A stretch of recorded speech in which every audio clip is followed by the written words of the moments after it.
Okay, so we're going to continue from where we started.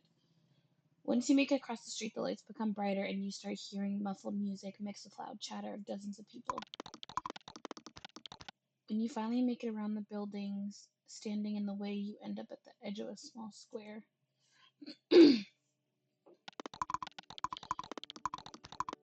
Harbored by the surrounding apartment buildings, there lies a small festive market, brightly illuminated by numerous Christmas lights. Small crowds of warmly dressed people unhurriedly stroll around, their happy laughter filling the square. As you look around, your eyes unwillingly wander from one corner to another, a myriad of goods set up at the stalls catching your attention one by one. Involuntarily smiling, you take a deep breath, taking in all the pleasant smells coming at you from every direction. There's a scent of hot chocolate, complemented by hints of fresh citrus, sugary fragrance of warm pastry, and subtle smell of pine reigning in the air. The combination makes you feel warm. With the smile still playing on your lips, you steal a glance at Addie standing beside you. His scars almost seem to disappear as the warm light beams into his face, the glimmering of garlands reflecting in his dark eyes. Seemingly at a loss of words, Addie dumbfoundedly blinks at his surroundings before switching his gaze to you.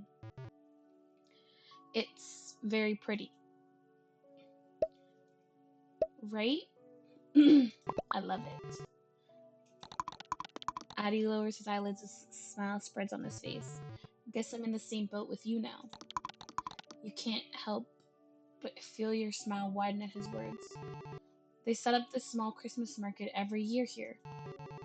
Some stuff might be super overpriced, but there are some free things too. Let's check it out then. Not hesitating, you turn around and nod in the direction of the nearest line of stalls, wordlessly inviting Addie to join you. Before you even properly make it to the first one, though, a middle-aged lady with a striped apron suddenly pops out of seemingly nowhere, her wrinkled face beaming. Cheerily exclaiming, "Welcome to the fair." She quickly shoves something into both your and Addie's hands before hastily scurrying off to greet the newcomers behind you. You look down at your hands only to see a warm, steaming paper cup full of cocoa. Puzzled, you exchange glances with Addie before both of you burst into laughter, taken off guard by the sudden encounter. Still giggling to yourself, you start walking along the stalls, slowly drinking cocoa. That's maybe a bit too sweet for your taste, from this paper cup at the same time. As you do, you can't help but point at different items showcased on the tables, excitedly tugging Addie's sleeve to get his attention to show him them to him as well. He somehow always finds something witty to say about every one of them, making you laugh each time. Suddenly, Addie stops in his tracks. Oh hey, am I blind or is that the game Star Blitz theme? Where? He chuckles at your skin as he points at the stall behind you. Almost tripping, you quickly turn around, rapidly scanning the stall with your eyes. Indeed, you see a pile of pink cards scattered around the table, the famous Star Blitz logo printed on the back of each of them. Oh my god, Addie, we have to play this one. The person in charge of the stall notices you and Addie and comes closer, nodding in the direction of the table. They explain that it's a promotional stall for Star Blitz, and you can get a free keychain if you win. As you look over the prizes humbly placed at the edge of the table, a thought occurs to you. Addie has already paid for you at the diner, and his gift for you came in first. So why not win something for him? That's the least you could do to repay his stubborn self at this point. You eagerly nod at the offer, and the person in charge immediately starts assembling the cards. Oh, you're gonna play, Isabel? Not just play. I'm gonna win. Addie's lips curl in a grin. Show them what you got, Snowflake. Oh god, am I gonna win? Okay, let's start the tutorial. Greeting, my name is Cinderella. Welcome to the memory game. Before playing, please go through the quick tutorial. I'll be your guide. In this game, you will be given a certain amount of cards that you have to find a match for to turn a card. Simply click on it and then find its match. Once you do, both cards will disappear. To win a prize, you need to complete 3 rounds. Each time will be more different than the last. Make sure you don't run out of time, and good luck.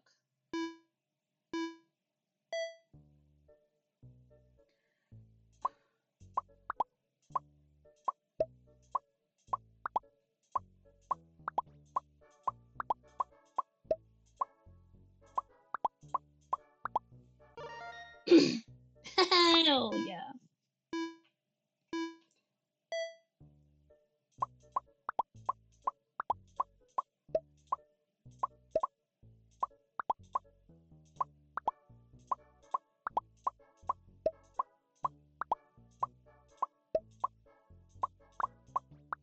Oh my god, they're getting tougher. I don't know if I'm gonna make the next round.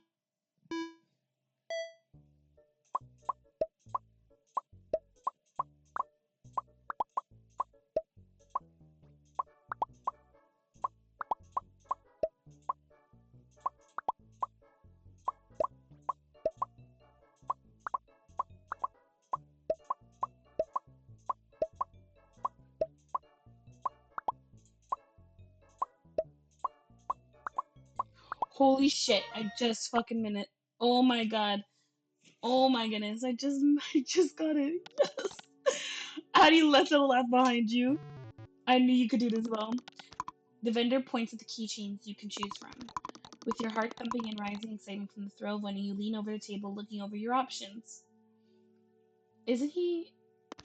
Oh my god, the cat one, it's so cute. The wolf one, doesn't it kind of look like Addison? Addison? Sorry, not Addison.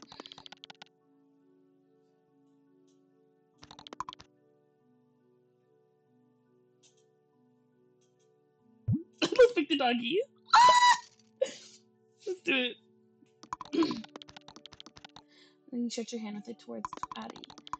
He looks down at the keychain, then back at you in confusion. For you. You shake your head as he opens his mouth, seemingly ready to protest. It was free and it's my prize, so I choose what to do with it. And I'm choosing to give it to you. Addie's eyes dart from the keychain, cradled in her hand, to your face, his expression soaked in hesitation.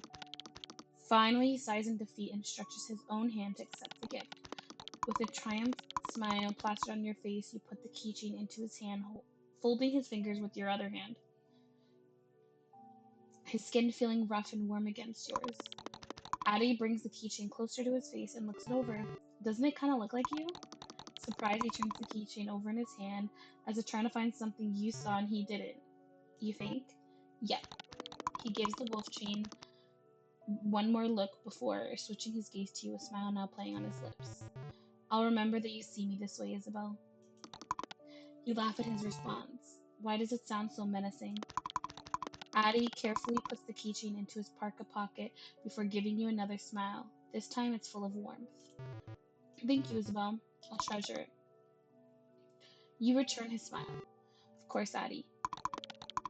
You continue walking around the market, each stall you pass leaving you with an overwhelming amount of free cookies and candy that at some point you have to shove into your pocket from being unable to eat all of it. Not to mention that Addie casually gives you all of his sweets too. Suddenly, Addie's attention gets caught by something behind you. His smile transforms into a playful grin. I guess it's my turn to get stuff for you now, huh? What do you mean? He doesn't answer, instead slowly making his way to whatever is behind you. Finally, you turn around. Oh shit! It turns out to be a small stall selling all kinds of merchandise, ranging from cheap Christmas ornaments to badly printed anime bags. It's mostly surrounded by kids looking through boxes with pins, stickers, and other trinkets. For a second, you feel an urge to join them, desperately wanting to multiply your Starblitz pin collection, but quickly remember that now is not place and time. Addie stops right next to that array of different hairbands and then turns to you with the same playful glint in his eyes, something you've already getting happily used to. Let me guess, you want me to wear one. Bingo! Then I'll get one for you. Addie looks almost astonished as you say that. Huh? All fair and square, am I right? But you already got a keychain for me. Yeah, and you paid for dinner. Addie quirks an eyebrow, clearly not satisfied with this exchange. Okay, I have an idea. RPS. What does that mean? Reactor Protective System? Rock, paper, scissors, silly. I win, I pick a hairband for you. You win, you pick one for me. Breathe out, clearly defeated by your mischievous smile. Alright, bring it on, doll. You and Addie step off to the side and align your right hands in preparation. Paper.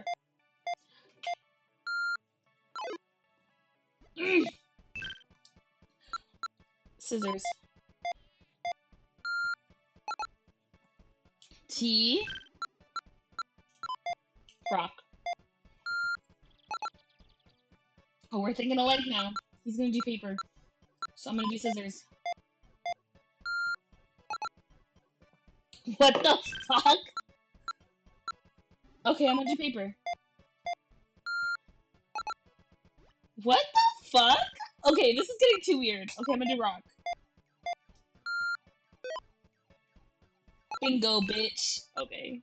So he just did... Okay, so I'm gonna do... Because I feel like he might do paper. So I'm gonna do scissors.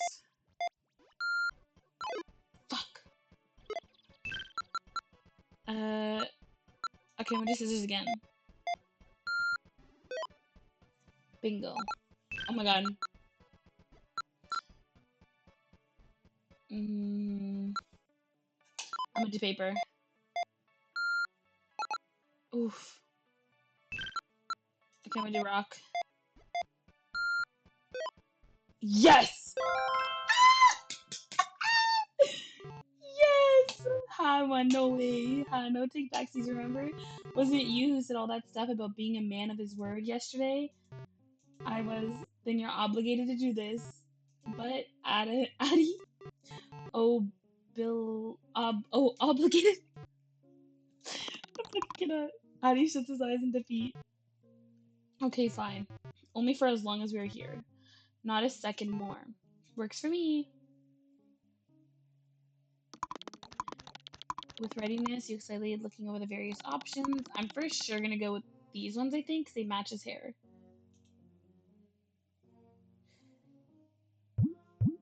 I have to go with these ones. They're cat ears. Wait, this one's fox. Or no, wolf. Just like the wolf we picked. Okay, wait. But those ones, let's do his wolf. Let's do his wolf, because I feel like that'd be super cute in his hair. Your best to hide your pick. When he comes out, he's already managed to stuff himself in a corner, seemingly to avoid waves of people strolling through the market. You use the opportunity to whip out the hairband and quickly put it on Addie's head. That's so cute. There we go. Addie raises his hands to carefully feel the hairband before his eyes widen. A wolf? Ding, ding, ding. 10 points to Addie. See, I told you look like a wolf. It fits you perfectly. Wait, you totally look like one of those alpha wolf wannabes on DreamTube. I do not. Oh, come on. Don't you just feel the urge to write a whole fan fiction about the power of your pheromones? No way. Can't you feel the desire to take half-naked photos with your wolf filters and post them with cringy descriptions? I would not do this even if you gave me 10 bucks. What about 20? Don't tell me you're actually considering it. You know what they say, $20 is $20. You and Addie joke around for a little bit before continuing your stroll through the market. You can't help but admit that he's much better at teasing you than you are at teasing him. You lose track of time, enjoying Addie's company a bit too much, and before you know it, you realize that the amount of people around you is significantly smaller compared to when you came here, and some vendors are already starting to closing their stalls. When you stop near a trash can for Addie to smoke, you check your phone to see at the time, and and with rising disappointment, turn to him. It's already getting late. Shall we wrap up for today? He pauses for a second to take a long drag of his cigarette, looking you up and down as he does. Yeah, I suppose. He gently takes off his hairband but continues to casually hang on to it. I was hoping you would keep it on for a bit longer. How much longer? Well, forever. No way. You shrug your shoulders as you chuckle. All of a sudden, the reality sets in. You really are standing in front of him. Though he is or was just your online friend, you've dreamt of this moment for literal months. You'll admit it, you were pretty worried about meeting him in person, but nothing would have been able to convince you that it would go this well. You cross your arms and lean back in one foot, still smiling at your friend. Today was so nice. I'm so happy we've met, Addie.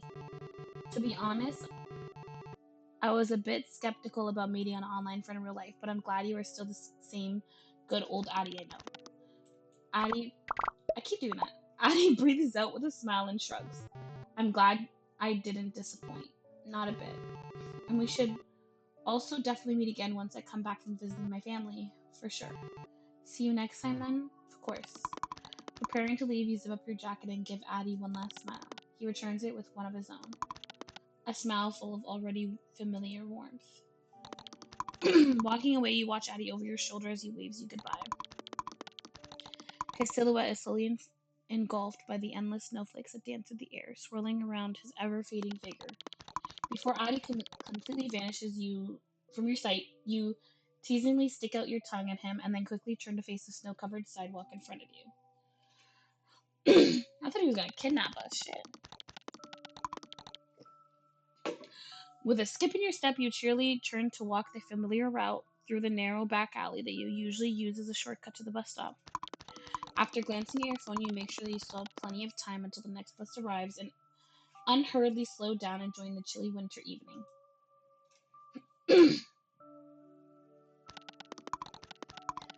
The back alley blocks out all the light coming from the main street, which allows you to fully witness the subtle beauty of snow falling from the pitch-black sky. You slowly stop and face the above, trying to focus your eyes on each individual snowflake, but ultimately failing as they hurry to land and be part of the massive piles of snow on the ground. One of the larger ones lands in your face and immediately melts into a drop of water that then hastily rolls down your cheek as if realizing it had ended up in the wrong place. You smile to yourself, remembering how Addison loves to tease and call you despite all your protests. Snowflake. Huh?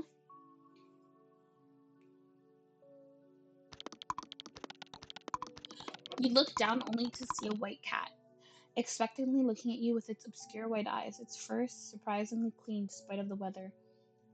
Only a few visible snowflakes sticking to the animal's white sides. What are you doing here, little guy? Did you get lost? The cat waves its tail side from side, still intently looking at your face with an eerie sense of purpose. It's so cute, though. You feel a sudden urge to pet it. You want to pet it. Well, I don't have a choice, do I? You reach down and gently pet the cat as it slowly stretches its head towards your hand and softly rubs itself against it. Maybe this cat really is lost.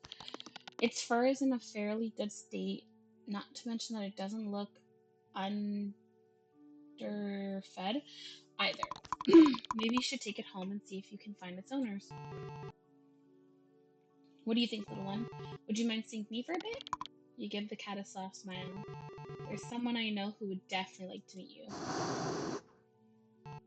Huh? What's up? Oh! What the fuck? I knew it! Oh god.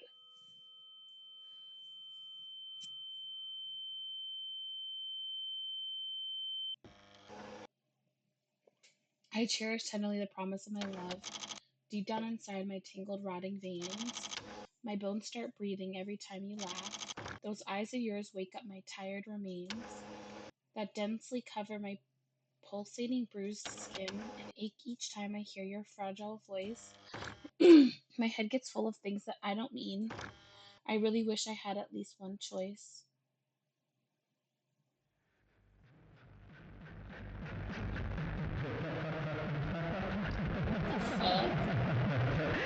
What the fuck?